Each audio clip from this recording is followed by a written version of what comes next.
19च्या आधी वाहनांच्या number plate बदलण्याचा निर्णय सरकारने घेतलेला आहे। महाराष्ट्रात त्यासाठी 3 खासगी कंपन्यांना कंत्राट देण्यात आलं।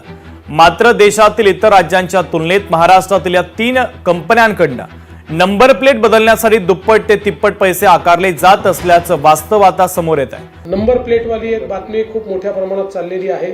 त्या संदर्भातही बातमी खूप मोठी आली, पण त्याच्यावरचा खुलासा मात्र काही सगळ्यांनी दिला नाही। कारण इतर राज्यांनी रेट ठरवला एक्सक्लुडिंग जीएसटी आणि एक्सक्लुडिंग फिक्सिंग चार्जेस, आणि महाराष्ट्राने रेट ठरवताना इन्क्लुडिंग जीएसटी आणि इन्क्लुडिंग फिक्सिंग चार्जेस। आता त्यांचा जीएसटी आणि फिक्सिंग चार्जेस जर आपण बघितले तर आमच्याकडे कंपॅरेटिव्ह स्टेटमेंट आहे, कुठल्याही राज्यापेक्षा आपण पुढे नाहीत। सगळ्या राज्यांचे कंपेरेबल रेट्स आपल्या रेटमध्ये एखाद दोन याच्यात तर 5-10% काही राज्यांपेक्षा कमीच आहोत आपण। त्यामुळे मला असं वाटतं की हा विषय समजा 2 व्हीलर करता आंध्र प्रदेश 451 आहे, बिहार 451 आहे, गोवा 465 आहे, गुजरात 468 आहे, त्याच्यानंतर हरियाणा, हिमाचल प्रदेश, कर्नाटक 451 आहे, मध्य प्रदेश, मेघालय, एनसीटी, दिल्ली 465, 468 आहेत, ओडिशा तर 506 आहे, चंदीगड यूटी पण 506 आहे, वेस्ट बेंगॉल 506 आहे, महाराष्ट्र 450 आहे।